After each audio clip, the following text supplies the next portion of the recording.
नमस्ते, welcome you all. अभी जो टॉपिक है डिस्कशन का वो है atomic structure of the atom. Atom परमाणु, और मैंने बताया था इसके पहले के लेक्चर में कि atom smallest particle of the element है that can take part in the chemical reaction, जो रासायनिक प्रक्रिया में भाग लेता है। और atom can not be further broken. Atom को और टुकड़े नहीं किए जा सकते हैं। Of course we talk of the fundamental particles of the atom. Atom के मौलिक कणों की हम बात करते हैं। इस मौलिक कण में इलेक्ट्रॉन है, प्रोटॉन है, न्यूट्रॉन है। You know it very well. Electron का चार्ज नेगेटिव है, प्रोटॉन का पॉजिटिव है, न्यूट्रॉन का न्यूट्रल है, नो चार्ज। अगर हम डिस्कवरी की बात आते हैं तो J Thomson discovered electron, Chadwick discovered neutron. और इस तरीके से हम अगर देखेंगे तो परमाणु का जो केंद्र होता है, केंद्र पे जिसे हम न्यूक्लियस बोलते हैं, the centre of the atom is called a nucleus where protons and neutrons are present, जहाँ पे प्रोटॉन एंड न्यूट्रॉन्स दोनों रहते हैं। And protons and neutrons are collectively known as the nucleon. और इसके चारों ओर डिफरेंट ऑर्बिट्स में इलेक्ट्रॉन चक्कर लगाते हैं, और पता है कि इलेक्ट्रॉन का चार्ज माइनस है।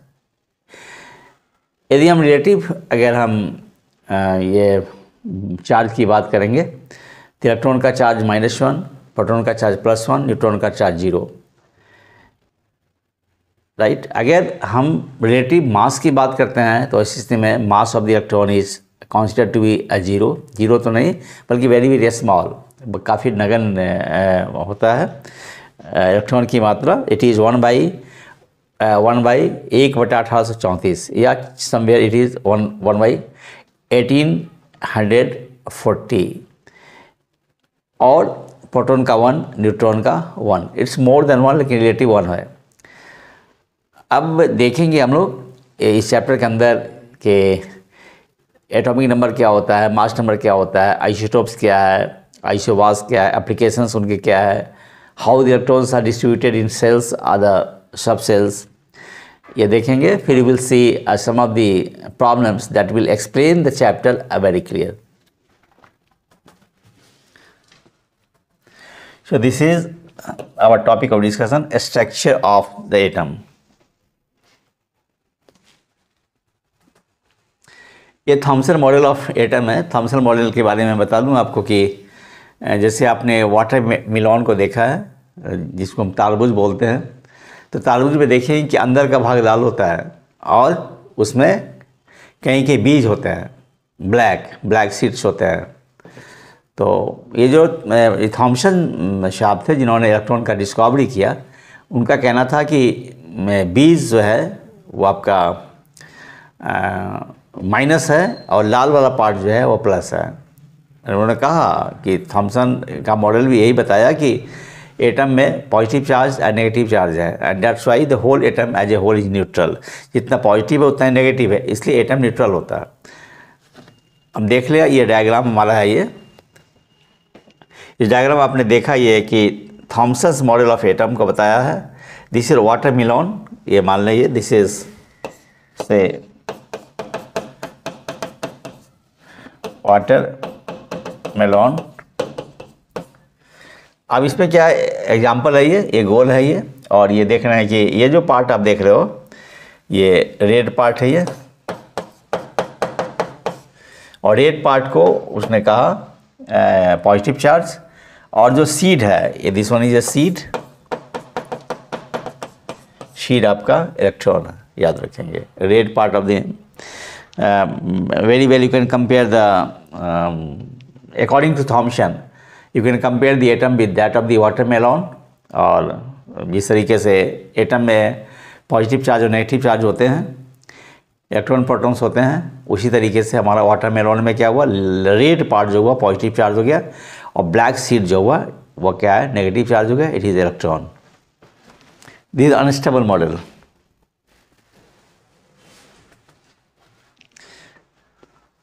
So now come to J.J. Thomson. J.J. Thomson, a British physicist, was born in Shisham Hill, suburb of Manchester से याद रखेंगे, on 18 December 1856.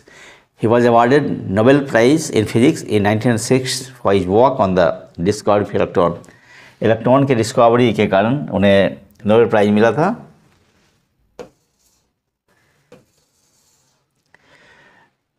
उन्नीस में फिजिक्स में, और इन्होंने अनस्टेबल मॉडल दिया, याद रखेंगे, एटम का.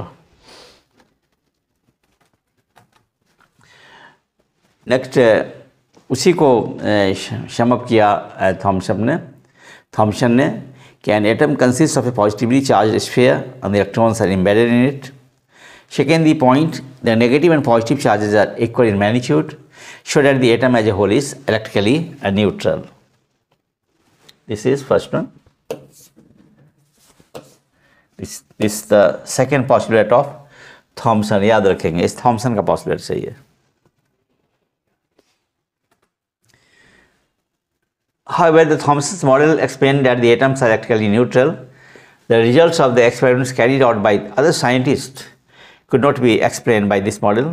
ये मॉडल की सहायता से हम, चूँकि अनस्टेबल मॉडल था, आगे हम काम, ठीक है, ये अगर अदर साइंटिस्ट का ये प्रयास रहा कि how the atom can be brought to be a stable model, कैसे उनको उनके स्टेबिलिटी को दिया जाए एटम के, जिसमें आपके रदरफोर्ड भी आते हैं, फिर बोर्ड भी आते हैं. तो देखते हैं रदरफोर्ड और बोर्ड को भी. रदरफोर्ड के बारे में आप जान लें कि Rutherford model of an atom, ये भी क्या अनस्टेबल मॉडल ही है, लेकिन बेटर एटम को एक्सप्लेन कर पाया. और ये रदरफोर्ड के बारे में he known as the father of nuclear physics, ये भी पूछता है, याद रखेंगे. Rutherford is the father of nuclear physics, right. और he is famous for he work on radioactivity. क्या क्या उनका काम है, याद रखेंगे. He is known as the father of nuclear physics, Rutherford. His work क्या है, रिलेटेड किससे, रेडियो एक्टिविटी से. डिस्कवरी ऑफ एन एटम से है, ये याद रखेंगे. और उनका जो एक्सपेरिमेंट था, his experiment is known as gold foil experiment. तीन बातों को आप याद रखेंगे. Rutherford is known as the father of nuclear physics. His work relates to radioactivity. And second, he discovered the nucleus of the atom. Okay, उनका experiment जो था gold foil experiment, remember. And next, he was given the Nobel Prize in chemistry in 1908. उनका ये है, हमारा diagram को आप देख लें. इस डायग्राम में आप पा रहे हो कि आपका ये गोल्ड एटम्स है ये, और this is called Rutherford's model of an atom. ये alpha particles, scattering of alpha particles, scattering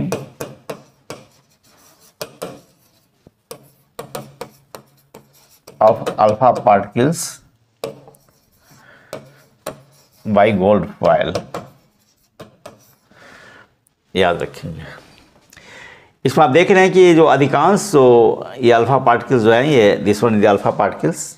alpha particles का मतलब हुआ इनका चार्ज 2 होता है, अब मास 4 होता है अल्फा पार्टिकल्स का. और ये पता है कि ये आपका अल्फा बीटा गामा, जिसमें कि रेडियो एक्टिव इमिशन का एक घटक है ये alpha particles with charge 2 and mass 4. तो ये जब पार कर रहा है, ये जब स्कैटरिंग कराया जा रहा है, तो most of the alpha particles जो होते हैं वो पास कर जाते हैं, और कुछ अल्फा पार्टिकल्स जो है आपका टर्न बैक हो जाते हैं, वेरी फ्यू, बहुत कम. देखना ये कि कुछ अल्फा पार्टिकल्स और बाकी देखिए चले जाते हैं, पार कर जा रहे हैं स्पेस से. तो चूँकि most of the alpha particle pass through the space, इसका मतलब हुआ there is much space in the atom. Number 1, alpha particles क्या है, ये पॉजिटिवली चार्ज है. नेचुरली क्या है, आपका सेंटर की तरफ जाता है, वहाँ से वह रिफ्लेक्ट बैक हो जाता है. मतलब क्या है वहाँ पे कि प्लस प्लस के बीच विकर्षण हुआ. According to Coulomb's law of electric interaction, like charges repel each other, and that's why positively charged alpha particles when are allowed to pass through the atom, तो एटम का जो सेंट्रल पार्ट होता है वहाँ से फिर उसी तरीके से वो टर्न बैक हो जाता है. It's according to the Coulomb's law of repulsion. इसमें आप देख लें कि ऑब्जर्वेशंस क्या क्या थे. Most of the fast moving alpha particle pass straight through the gold foil, जो पहले के डायग्राम में है. Some of the alpha particles were deflected by the foil by small angles. And third one, surprisingly, 1 out of every 12,000 particles appear to remount. Rutherford का conclusion क्या था? Most of the space inside the atom is empty because most of the alpha particles pass through the gold foil without getting deflected. Second, very few particles were deflected from their path, indicating that the positive charge of the atom occupies every little space.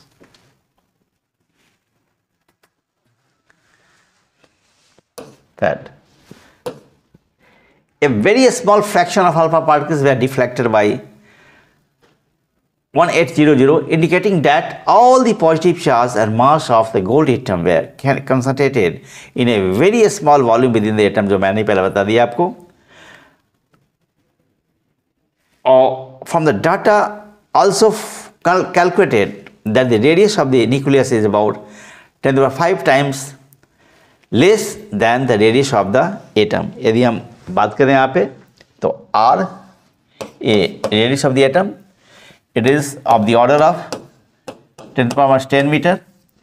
Radius of the nucleus 10⁻⁻15 meter. Remember.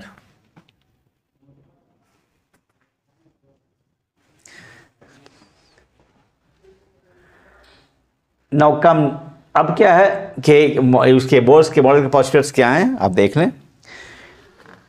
According to the alpha particle scattering by the gold foil, so called the Rutherford scattering experiment. Rutherford की जो पहला point ये है कि and electrons moved around the positively charge nucleus. Electron जो होते हैं वो रिवॉल्व करते हैं पॉजिटिवली चार्ज न्यूक्लियस के, राइट. लेकिन रदरफोर्ड ने ये नहीं बताया कि what will happen to the energy of the electron. Electron की एनर्जी का क्या होगा. मतलब क्या हुआ कि Rutherford provides us the unstable model. ये अनस्टेबल मॉडल हमें देते हैं, स्टेबल मॉडल नहीं देते हैं ये.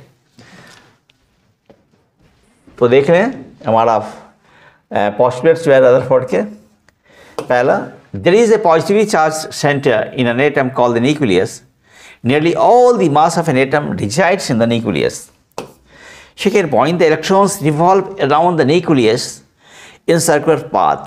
Third point, the size of the nucleus is very small as compared to the size of the atom.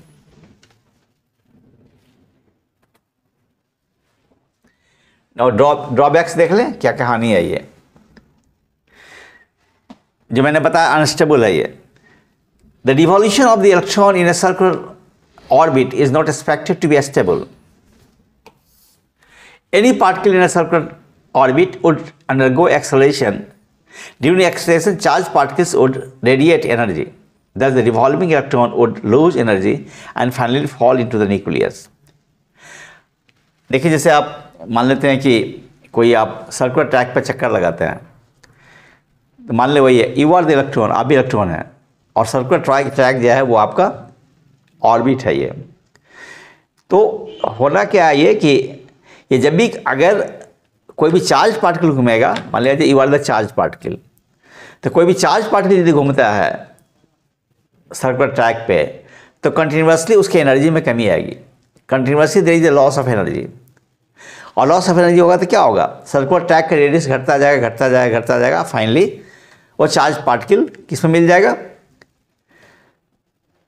Centre में मिल जाएगा, सर्कुलर ट्रैक के सेंटर में मिल जाएगा. मतलब क्या हुआ कि इलेक्ट्रॉन जाके मिला न्यूक्लियस से. तो this unstable, this is the unstable model. तो जब भी आप ये अगर आपको कैसे अनस्टेबिलिटी है इनस्टेबिलिटी है दिस मॉडल के साथ, तो जब भी आप सर्कुलर ट्रैक में दौड़े तो याद रखेंगे take yourself as electron, आप इलेक्ट्रॉन हो और दौड़ते हो तो क्या सर्कुलर ट्रैक का ट्रैक थोड़ी छोटा होता है, जितना रेडियस रहता है उतना ही रहता है। लेकिन अगर इलेक्ट्रॉन आप हो जाओगे तो धीरे धीरे धीरे धीरे सर्कुलर ट्रैक के सेंटर पे जाके मिल जाओगे and this way Rutherford topping model becomes unstable. Now next come to the Bohr's model. अब चूंकि ये अनस्टेबल मॉडल था रदरफोर्ड का, इसलिए बोर्स मॉडल की बात आई। इसको आप देख लें कि जो पोस्टुलेट है बोर्ड का ये है कि बोर्ड ने भी यही कहा, पहला पोस्टुलेट बोर्ड का भी यही है कि an electron revolves around the positive charge nucleus, पहला। Second, as long as electrons move along a certain orbit there is no loss of energy or no gain of energy। जब तक वो चलेगा सर्कुलर ट्रैक पे न तो energy का loss होगा ना तो एनर्जी का गेन होगा। और तीसरी बात कि लॉस और गेन तभी होगा एनर्जी का जब कोई भी इलेक्ट्रॉन एक ऑर्बिट से दूसरे ऑर्बिट जाएगा, जो भी हम देखेंगे हाउ दिस हैपेंस। रदरफोर्ड के बारे पहले बोर्ड के बारे में आप देखें कि आपका बोर्ड साहब जो थे उन्हें भी नोबेल प्राइज मिला था, और किसके लिए? स्ट्रक्चर ऑफ एटम के लिए, याद रखेंगे। Bohr was given Nobel prize for his work on the structure of atom in 1922, right. और फिर उनकी जो रचनाएं हैं the theory of spectra and atomic constitution, atomic theory and the description of nature, ये हमारे बोर्ड का, this is all about the board Nobel Prize for his work on the structure of atom in 1922. His writings are theory of spectra and atomic constitution, atomic theory, and the next one the description of nature। इसको आप देखें, ये जो आप देख रहे हैं ये पहला ऑर्बिट है, ये जिसको सेल बोल रहे हैं, यहाँ लिखा हुआ है के सेल, और के सेल के लिए n = 1 हो गया, दूसरा हो गया l सेल n = 2, तीसरा m shell n = 3 and next n shell n = 4 and this is the center of the atom called the nucleus, right। Actually what happens, board ने क्या क्या समझ लीजिए कि अगर कोई भी इलेक्ट्रॉन हमारा है, say there is an electron E, और मैं ऐसा लिख रहा हूँ ये कि -1 चार्ज है और मास 0 इलेक्ट्रॉन का। यदि E इलेक्ट्रॉन अगर, और ये हमारा क्या है, न्यूक्लियस है, ये पता है हमारा न्यूक्लियस क्या है, पॉजिटिवली चार्ज है। अब मान लेते हैं कि यहाँ पे हमारा इस ऑर्बिट में कोई इलेक्ट्रॉन चल रहा है, हमारा ये इलेक्ट्रॉन है इस ऑर्बिट में चल रहा है, ये राइट के सेल में चल रहा है। तो जब ये के सेल में चलेगा तो इसकी एनर्जी का लॉस नहीं होगा। बैक में चले जाइए, अगर यदि हम रदरफोर्ड की यदि हम बात करेंगे तो रदरफोर्ड में क्या हो जा रहा था, रदरफोर्ड का कि ऐसे होते होते होते होते होते सेंटर मिल जा रहा था, एनर्जी में कमी हो रही थी। ये रदरफोर्ड का अनस्टेबल मॉडल था। ये बोर्ड साहब ने कहा कि नो, जब ये के सेल में रहेगा तो ना तो एनर्जी का लॉस होगा ना तो एनर्जी का गेन होगा। That is stable orbit, stable है ये। पहला पोस्टुलेट सही था, पहला तो घूमता है वो हुआ, न्यूक्लियस के चारों घूमेगा इलेक्ट्रॉन, पहला पोस्टुलेट ही हुआ। सेकंड हुआ कि ये जो ऑर्बिट जो होगा, सेल जो होगा, उसकी एनर्जी का मान फिक्स्ड होगा।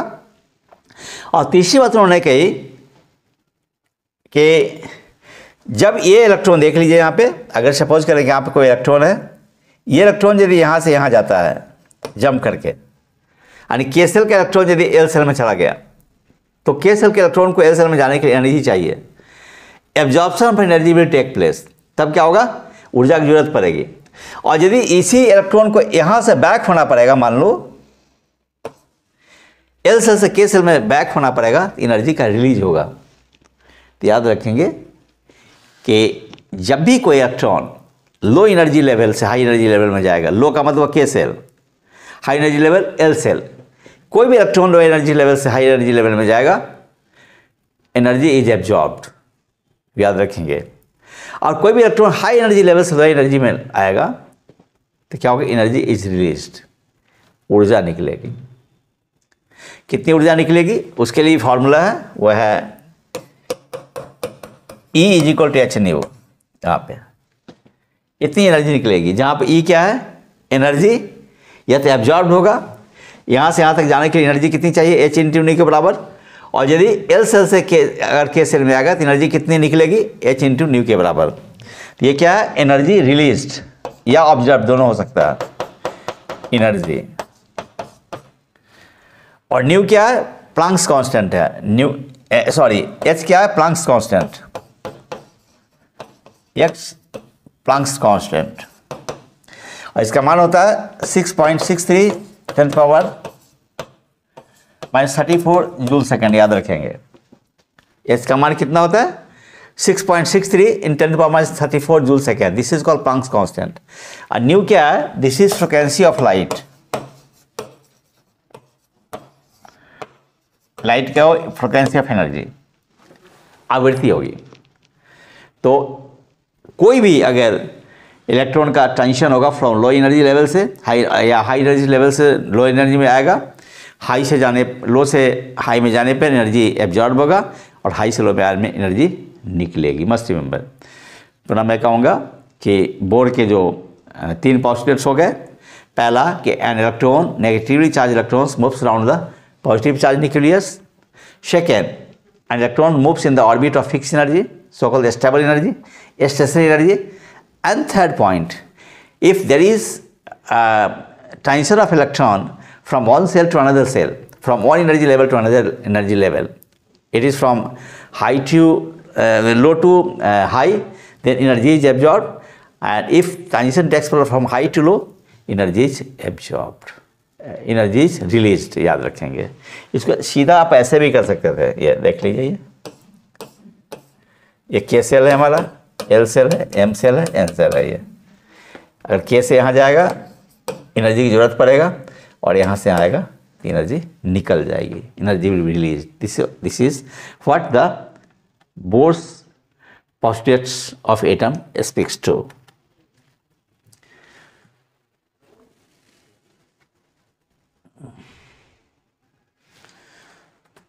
इसमें आपने क्या देखा कि ये स्टेबल है, बाकी तो के एल एम सेल मैंने दिखाई दिया, बताई दिया, और उसके लिए नंबर दिए जाते हैं 1 2 3 4। आगे के लेक्चर में देखेंगे 1 2 3 4 जो कहे जाएंगे वो प्रिंसिपल क्वांटम नंबर कहे जाएंगे। क्या कहे जाएंगे, principal quantum numbers. So next lecture में हम बताएंगे आपको। फिलहाल टर्म जान लीजिए ताकि आपको फ़ायदा होगा। प्रिंसिपल क्वांटम नंबर्स,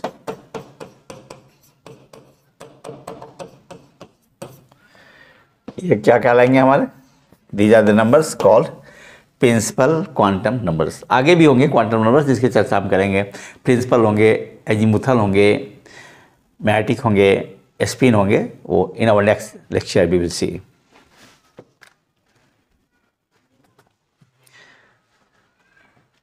अब न्यूट्रॉन्स की बात आती है तो न्यूट्रॉन्स को मैंने बताया था कि this is n is equal to what, ये 0 1, n stands for neutron, 0 stands for the what, charge, और 1 stands for the mass. This is symbol of neutron and it was discovered by Chadwick, J Chadwick. कब, 1932। Neutral particles. और ये उदासीन होने के चलते खास बात इसमें होती है कि neutrons are used as the bombarding particles to break the nucleus of high atomic mass. Uranium है, थोरियम है, इसको तोड़ने में न्यूट्रॉन्स का इस्तेमाल होता है, क्योंकि neutrons are the neutral particles. Neutrons are not obstructed by the orbital electrons and directly reach to the atom। जो न्यूक्लियर फ्यूजन की क्रिया होगी, फ्यूजन में जो न्यूक्लियस को तोड़ेंगे वहाँ पे न्यूट्रॉन का इस्तेमाल हम करते हैं। अब इलेक्ट्रॉन्स कैसे डिस्ट्रीब्यूट होंगे डिफरेंट सेल्स में, जैसे हमारा K हुआ, L हुआ, M हुआ, N हुआ, राइट। अब इसमें मैं बता दूँ एक मैं ले करके कि अगर सोडियम को लेते हैं तो सोडियम का जो एटॉमिक नंबर 11 है, जिसको चार्ज नंबर ही बोलेंगे, मतलब नंबर ऑफ प्रोटॉन जितना होंगे वो अब क्या कहलाएगा, एटॉमिक नंबर कहलाएगा। जितने प्रोटॉन्स की संख्या न्यूक्लियस में होगी क्या बोलेंगे उसको, एटॉमिक नंबर या चार्ज नंबर। सोडियम का 11 है, मतलब क्या, सोडियम में कितने प्रोटॉन्स हैं उसके न्यूक्लियस में। याद रखिए, proton number is the atomic number the charge number, not the electron number. ये बात अलग है कि किसी भी एटम में प्रोटॉन की संख्या इलेक्ट्रॉन की संख्या के बराबर होती है, वो अलग बात है। But as per the definition of the standard, proton number is equal to charge number और द एटॉमिक नंबर, इसको नहीं भूलेंगे आप। तो सोडियम यदि बात करेंगे, अगर हम हमारा इलेक्ट्रॉन्स के अरेंजमेंट की बात करेंगे तो ये होता है 1s2 2s2 2p6 3s1। इसको समझ लीजिए, हम एक इस सिंपल डेमो से हम आपको बता दे रहे हैं। 1s2 2s2 2p6 3s1। अब देखें यहाँ पर 2 + 2 4 6 10 1 11 हो गए, 11 इलेक्ट्रॉन्स हो गए। कैसे ये इलेक्ट्रॉन्स का अरेंजमेंट हुआ, तो देख लें आप कि ये क्या है, A1 क्या है, ये K सेल को बता रहा है, 2 क्या है, L सेल को बता रहा है, और क्या है ये आपका 3 क्या है, ये M सेल को बता रहा है। आगे फिर N होगा, राइट। 1 क्या है यहाँ पे, K सेल, 2 क्या है, L सेल, और 3 क्या है, M सेल है ये। अब यहाँ पर S क्या है, S दरअसल ये जो आप देख रहे हैं ये तो K एलिमेंट, ये ऑर्बिट्स कहलाता है, जिसको सेल्स भी बोलते हैं हम। एक टर्म्स आता है ऑर्बिटल्स, क्या आता है, छोटे छोटे एक बड़े रास्ते में, जैसे ये बहुत बड़ा गोलाकार रास्ता होगा तो इसको बहुत छोटे छोटे रास्ते के रूप में देख सकते हैं ना, छोटे छोटे, जहाँ पे इलेक्ट्रॉन के पाए जाने की संभावना सबसे अधिक रहती है। मान लीजिए आप कहोगे क्या इलेक्ट्रॉन्स के सेल में घूम रहा है, अगर तुमसे पूछा जाए कि what is the location of the electrons in the के सेल में इलेक्ट्रॉन्स कहाँ पर रहता है, इट्स ए डिफिकल्ट टास्क। क्योंकि के सेल क्या होगा, उसकी लंबाई अधिक है, पथ की लंबाई अधिक है, तो इलेक्ट्रॉन्स को ढूंढना मुश्किल है। तो ऑर्बिटल्स जो हुए वो ऐसे स्पेस है न्यूक्लियस के चारों जहाँ पे इलेक्ट्रॉन्स के पाए जाने की सबसे अधिक संभावना रहती है। Orbitals are the space around the nucleus where probability of getting electrons is more, electron के पाए जाने की संभावना अधिक रहती है, याद रखेंगे। तो यहाँ पे क्या है हमारा, के सेल में क्या होगे, के सेल में की बात आएगी तो के सेल में एक ही हमारे पास ऑर्बिटल होंगे, OS। L सेल में 2 होंगे, SP, चूंकि ये के सेल का 1 हुआ, ये 2 हुआ, M को 3 कहते हैं हम लोग। तो M सेल में 3 ऑर्बिटल्स होंगे, SP एंड D। क्लियर। तो यहाँ पर आप देख लें कि के सेल में चूंकि एक ही ऑर्बिटल होंगे, S1s, और S सेल में अधिकतम इलेक्ट्रॉन जो रह सकता है वो 2 रह सकता है। कितना रह सकता है, S सेल में याद रखेंगे 2, S सेल में। P सेल में अधिकतम इलेक्ट्रॉन्स कितना रह सकता है, 6, और D सेल में कितना रह सकता है, 10, और एक F भी होता है जिसमें इलेक्ट्रॉन कितना रह सकता है अधिकतम, 14, याद रखेंगे 2 6 10 14। तो अब आप देख लें यहाँ पे कि कैसे अधिकतम इलेक्ट्रॉन है ये। तो चूंकि ये आपका L सेल है, L सेल में 2 ऑर्बिटल्स हमारे पास होते हैं, S और P। तो S में क्या होगा, 2 हो सकता है अधिकतम, तो अधिकतम दे दिया इलेक्ट्रॉन्स। P में अधिकतम 6 होता है, 6 दे दिया। और उसके बाद में चूंकि L सेल में 2 ही ऑर्बिटल्स होते हैं, S और P, इसे नेचुरली क्या है, तीसरे सेल में हमको जाना पड़ेगा। और 3 सेल, जो थर्ड सेल हमारा है जिसको हम M बोल रहे हैं, इसमें 3 ऑर्बिटल्स होते हैं, S P D। चूंकि अब इलेक्ट्रॉन्स बचता ही नहीं है, इससे इसमें 0 हो जाएगा, इसमें 0 हो जाएगा, तो 3 होता है। ऑर्बिट नंबर 3 में हमारे पास 3 ऑर्बिटल्स होंगे, S P और D। चूंकि इलेक्ट्रॉन सब बचा ही नहीं, 2 2 4 6 10 1 11 इलेक्ट्रॉन बचा ही नहीं, इसलिए हमने क्या किया कि 3s1 तक ही देकर छोड़ दिया। So this is how electrons are distributed in orbits और द ऑर्बिटल्स। एंड ये जो अरेंजमेंट आपने देखा, ये जो कॉन्फ़िगरेशन देखा, configuration of electrons of any atom in the orbits और the orbitals are known as electronic configuration. क्या बोलेंगे उसको? Electronic configuration. इलेक्ट्रॉनिक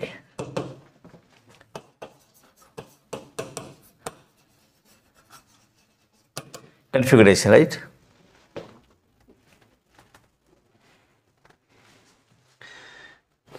अब एटॉमिक नंबर के बारे में मैंने बता ही दिया आपको कि एटॉमिक नंबर का जो सिंबल होता है वो जेड होता है, और ये प्रोटॉन नंबर होता है, प्रोटॉन नंबर। अब प्रोटॉन कहाँ रहेगा? न्यूक्लियस में रहेगा। इसे कह सकते हैं कि number of protons present in the nucleus of any atom is called atomic number, and this is also known as charge number. This is also called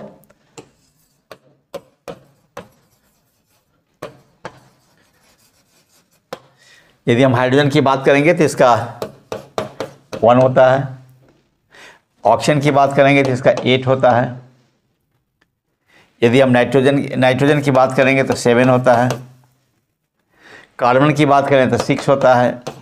this is how H का atomic number 1 है, means hydrogen के nucleus में एक ही proton है। Oxygen का atomic number 8 है, means oxygen के atom के न्यूक्लियस में 8 प्रोटॉन्स है। एंड N7 का मतलब होता है कि number of protons present in the nitrogen nucleus is 7। और कार्बन की बात आती है तो number of protons present in the carbon nucleus is 6। This is all about your atomic number, और so called charge number, that is the proton number. अब आते हैं मास नंबर। अब आपको पता है कि हमारे पास 3 पार्टिकल्स होंगे, हमारे पास हो गए हमारे पार्टिकल्स हो गए फंडामेंटल पार्टिकल्स, किसके? एटम के। कौन हो गए? इलेक्ट्रॉन हो गए, दूसरा हो गया प्रोटॉन, तीसरा हो गया न्यूट्रॉन, राइट। ये दोनों न्यूक्लियस में रहते हैं। और इलेक्ट्रॉन की मात्रा, रिलेटिव मात्रा देखेंगे तो 1834, प्रोटॉन का 1 होता है, न्यूट्रॉन का 1 होता है। हालांकि न्यूट्रॉन का थोड़ा ज़्यादा होता है, 1 होता है।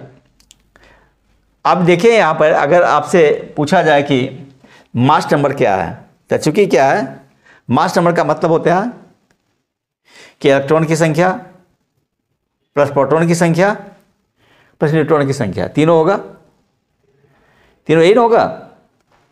इलेक्ट्रॉन की संख्या प्लस प्रोटॉन की संख्या प्लस न्यूट्रॉन की संख्या। ये प्रश्न यहाँ पर ये होता है कि ये आपका इलेक्ट्रॉन की मात्रा प्रोटॉन की, लेकिन इलेक्ट्रॉन की मात्रा 0 होती है, मानी 1834 1/1834 बहुत कम है, इसलिए इसको छोड़ देते हैं हम। तो क्या अगर परिभाषा आपसे पूछा जाए क्या हो जाएगा कि ये मास नंबर क्या है, क्या बोलेंगे? Proton mass plus neutron mass plus electron mass, लेकिन होते इलेक्ट्रॉन 0 है, इसलिए मास नंबर का मतलब हुआ कि the total mass present in the nucleus of the atom. याद रखेंगे।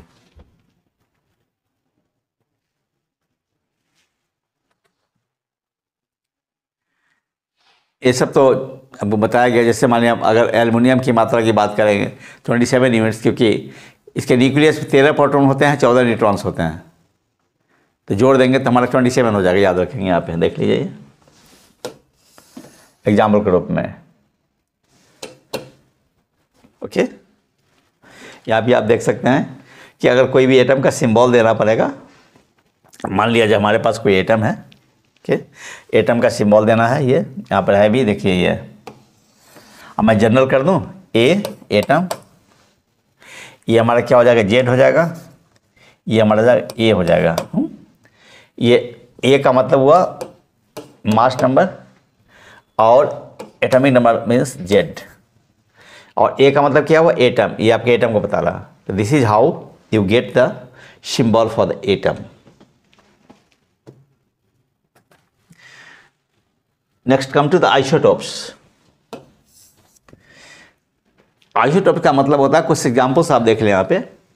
यहाँ पर आप देख रहे हैं कि हमारे पास हाइड्रोजन है H11, नीचे मैंने बताया था कि नीचे में चार्ज नंबर होता है, ऊपर में मास नंबर होता है। यहाँ क्या है H12, नीचे में चार्ज नंबर, ऊपर में मास नंबर, फिर यहाँ पर हुआ। यहाँ पर आपने देखा H13, नीचे चार्ज नंबर, ऊपर मास नंबर। तो आपने क्या देखा यहाँ पे 111, चार्ज नंबर सब में सेम है, मास नंबर क्या है 123 है। तो जहाँ पे हमारा क्या होगा कि मास नंबर डिफरेंट हो जाए, चार्ज नंबर सेम हो जाए, उसको हम कहेंगे, क्या बोलेंगे, आइसोटोप्स। क्या बोलेंगे उसको, आइसोटोप्स। तो यदि हम हाइड्रोजन की बात करेंगे यहाँ पे, तो हाइड्रोजन के 3 आइसोटोप्स हो गए। Hydrogen is an element, hydrogen एक एलिमेंट है, ये नॉन मेटल है, अधातु है। अगर आपसे पूछा जाए कि how many isotopes are there of the hydrogen, hydrogen में कितना आइसोटोप्स है, तो आपको बोलना है 3 आइसोटोप्स है। कौन कौन, हाइड्रोजन, ड्यूटेरियम और ट्रिटियम। और यही ड्यूटेरियम जो है हमारा इसके लिए H हुआ, और ड्यूटेरियम जो होता है उसको ड्यूटेरियम ऑक्साइड, ये ऑक्सीजन से रिएक्शन हो जाता है, ड्यूटेरियम ऑक्साइड होता है, जिसको हेवी वाटर भी बोलते हैं हम लोग। और ट्रिटियम जो होता है रेडियो एक्टिव होता है ये। तो ये हमारा this is how you can explain the isotopes. Isotope का मतलब हुआ कि elements having charge number the same but different mass number. Next भी एग्जांपल आप देख सकते हैं यहाँ पे हमारे पास कार्बन का है, यहाँ देख लें 6, 12, 6, 14। तो यहाँ देख रहे हैं कार्बन का क्या है, कार्बन के 2 आइसोटोप्स हैं, चार्ज नंबर 6 है और मास नंबर 12, 14 है, याद रखेंगे। और ये कार्बन 14 का इस्तेमाल होता है, ये आपका ये जैसे पेड़ वगैरह है या फोसिल्स वगैरह है उसके एज का पता लगाने के लिए, कार्बन डेटिंग जिसको हम कहते हैं। क्लोरीन की बात यहाँ पर आ रही है, देख लीजिए। क्लोरीन में यहाँ पे 17 है, ऊपर में 35, 37 है, मतलब क्लोरीन 17 चार्ज नंबर है और मास नंबर 35 और 37 है। तो अगर आपसे पूछे कि how many isotopes of hydrogen are there, hydrogen के कितने आइसोटोप्स हैं, 3 बोलेंगे, हाइड्रोजन, ड्यूटेरियम, ट्रिटियम। उसी तरीके से अगर कार्बन के आइसोटोप्स की बात आएगी तो क्या बोलेंगे, 2। कौन कौन सा, carbon C12, carbon C14। And chlorine की बात आएगी, क्लोरीन 17, 35 एंड 17, 37।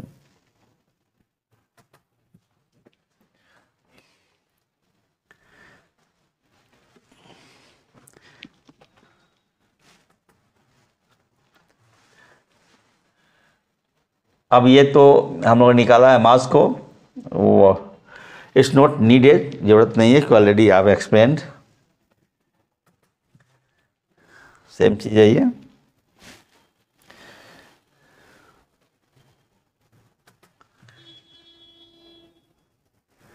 ये हमारा क्लोरीन का ये 35.5 यूनिट्स।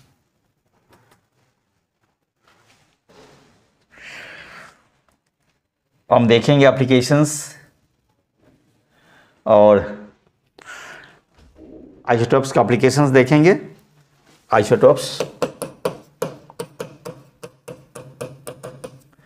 इसका एप्लीकेशंस में क्या है आप देख लें। पहला, an isotope of uranium is used as a fuel in nuclear reactors. आपको पता है कि यूरेनियम 92-235 का इस्तेमाल करते हैं हम लोग, किसमें, एटॉमिक रिएक्टर में, जिसमें हम कंट्रोल चेन रिएक्शन कह सकते हैं। कि uranium 235 is used as the fuel in control chain reaction in nuclear reactor. Next, an isotope of cobalt is used in the treatment of cancer.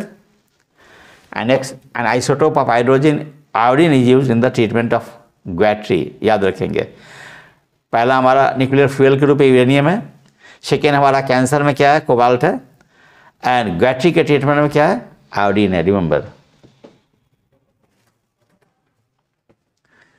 Next come to the isobars. Isobars के कुछ examples आप देख लें, फिर इसकी चर्चा करते हैं हम आपसे।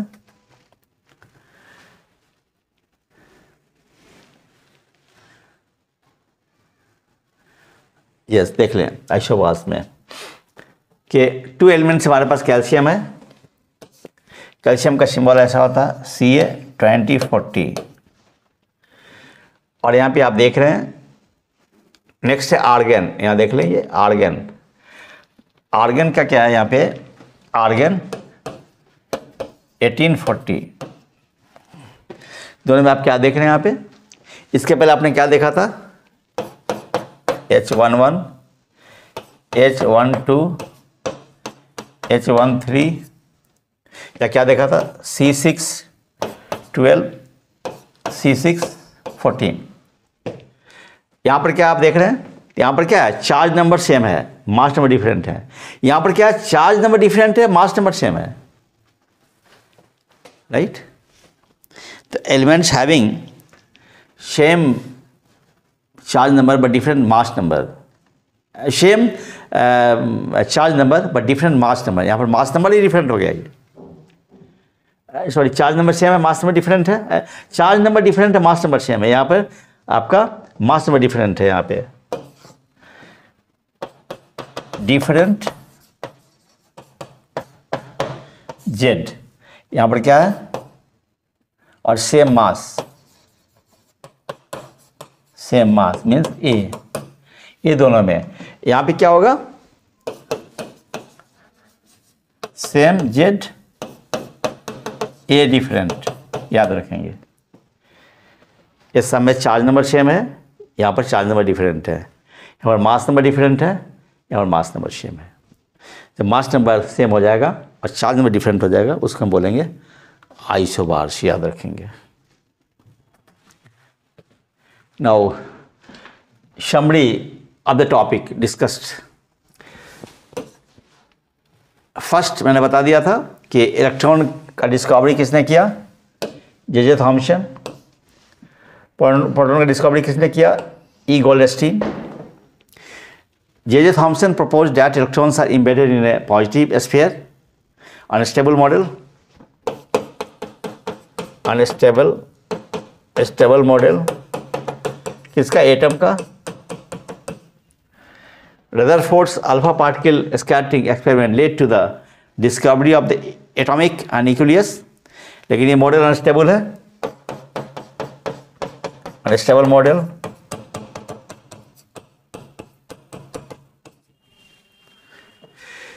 Rutherford's model of the atom proposed that a very tiny nucleus is present inside the atom and electrons revolve around the nucleus.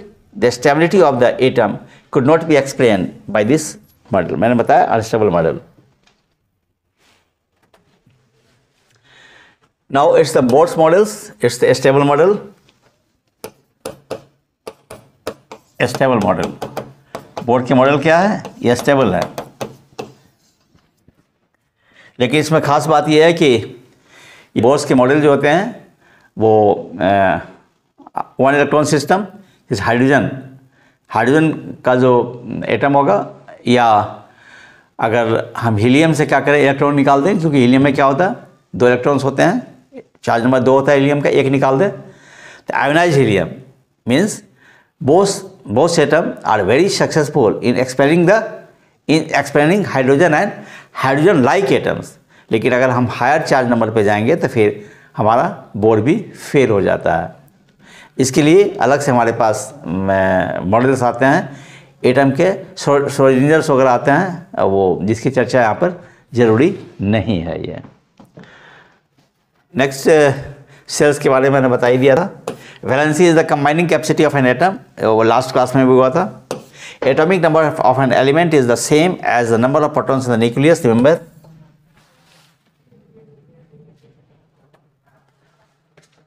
The mass number of an atom is equal to the number of nucleons. Nucleons का मतलब हुआ n plus p, protons plus neutron. Isotopes are atoms of the same element which have different mass number. यहाँ पर क्या हो जाएगा, Z same है, A different.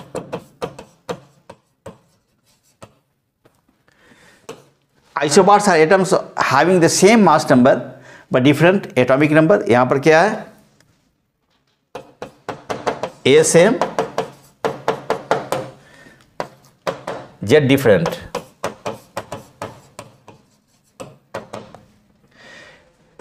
Elements are defined by the number of protons by the protons they possess.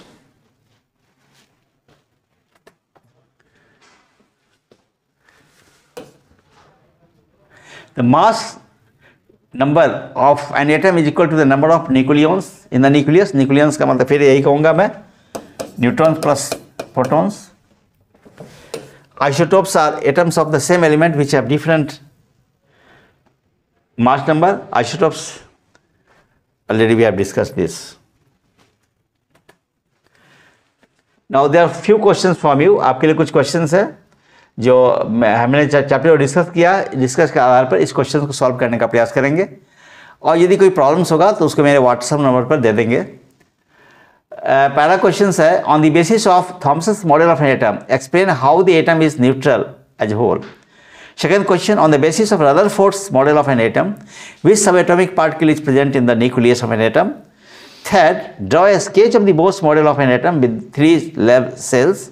4, what do you think would be the observation of the alpha particle scattering experiment is carried out using a foil of emitter other than gold? Very good questions, you must see. अब देखेंगे इसको। Next question, name the 3 subatomic particles of an atom. Number 2, helium atom has an atomic mass of 4 units and 2 protons in its nucleus. How many neutrons does it have?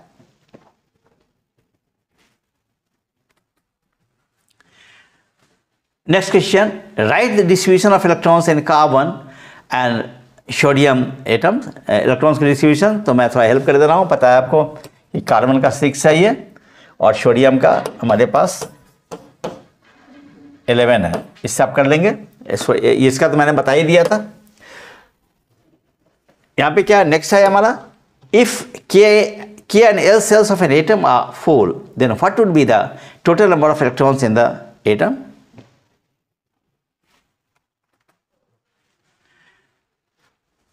If number of electrons in an atom is 8 and number of protons is also 8, then 1, what is the atomic number of the atom? 2, what is the charge on the atom? Question number 2, with the help of, इसकी जरूरत नहीं है, simply ये कर सकते हैं हम लोग, notes needed. Find out the mass number of oxygen and sulphur atom. Mass number of oxygen and sulphur atom.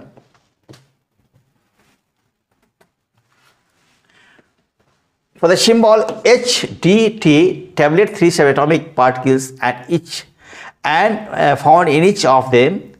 To write the electronic configuration of any one pair of the isotopes and isobars. किसी का कर सकते हो, hydrogen कर लो, oxygen कर लो, किसी का कर लो।